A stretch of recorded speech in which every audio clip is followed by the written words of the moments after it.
Economics में divisions. अब देखो, अब बेसिकली इकोनॉमिक्स 3 मेजर पार्ट्स में डिवाइड होती है। एक एक करके हम समझते हैं। तो सबसे पहला जो पार्ट हमारा होता है, पार्ट ए अगर मैं बोलूं, that is micro economics. Micro का मतलब क्या होता है? छोटा। तो माइक्रो इकोनॉमिक्स स्टडी करती है इंडिविजुअल लेवल की चॉइस। इसका मतलब है एक कंज्यूमर कैसे डिसाइड करता है कि क्या खरीदना है, एक कंपनी कैसे डिसाइड करती है कि कितना प्रोड्यूस करना है, एक इंडस्ट्री में प्राइस कैसे सेट होती है, ये सब माइक्रो इकोनॉमिक्स है।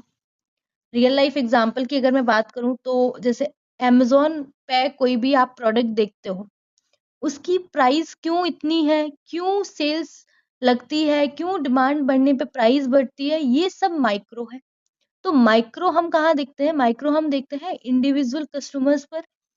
फर्म इंडस्ट्रीज फोकस किस पे करती है? प्राइस, सप्लाई, डिमांड, सारी यूनिट लेवल पर।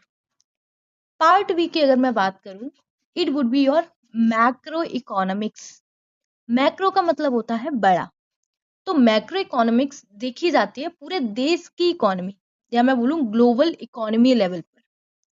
इसमें जो कॉन्सेप्ट्स आते हैं, इसमें आता है like GDP, gross domestic product, देश की ओवरऑल प्रोडक्शन जिसको हम बोलते हैं, इन्फ्लेशन, चीजें क्यों महंगी होती हैं, महंगाई क्यों बढ़ रही है, अनएम्प्लॉयमेंट, लोग क्यों जॉबलेस हैं, जॉब्स क्यों नहीं है अभी, तो ये सारी चीजें हम इसमें पढ़ते हैं। मॉनेटरी पॉलिसीज, आरबीआई क्या करता है, इंटरेस्ट रेट्स कैसे सेट किए जाते हैं, इंटरेस्ट रेट कब कम होते हैं, कब बढ़ाए जाते हैं, सारी चीजें हम मैक्रो इकोनॉमिक्स में पढ़ते हैं। अगर मैं बहुत रियल लाइफ एग्जांपल दूं जो आप सब रिलेट कर पाओगे, वो आप देखोगे जब बजट अनाउंस होता है उस टाइम पर जो हम यूज करते हैं, या आरबीआई जब रेपो रेट चेंज करता है, ये सारा जो पार्ट होता है ये होता है आपका मैक्रो इकोनॉमिक्स का।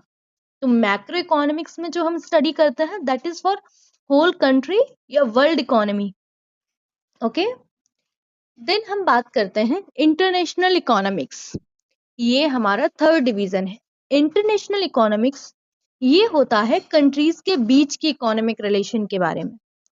फॉर एग्जाम्पल जैसे आप देखो ट्रेड, इंडिया क्या एक्सपोर्ट करता है, क्या इंपोर्ट करता है, एक्सचेंज रेट्स, डॉलर रुपीज के रेट्स जो चेंज होते रहते हैं, trade agreement like free trade agreement between countries, globalization, दुनिया एक मार्केट प्लेस बन गई है, इसका इकोनॉमिक इम्पैक्ट क्या है। रियल लाइफ एग्जांपल आप देखो, जब अमेरिका की इकोनॉमी गिरती है, इंडिया पे भी असर पड़ता है, पेट्रोल की प्राइस बढ़ने पर हर चीज महंगी होती है। ये इंटरनेशनल इकोनॉमिक्स है, राइट। तो अब देखो, माइक्रो हमने देखा इंडिविजुअल लेवल पर, मैक्रो हमने देखा कंट्री लेवल पर, और इंटरनेशनल में हमने क्या देखा कि कंट्रीज के बीच में जो इकोनॉमिक रिलेशन जो बन रहा है वो हम इंटरनेशनल लेवल पे पढ़ते हैं।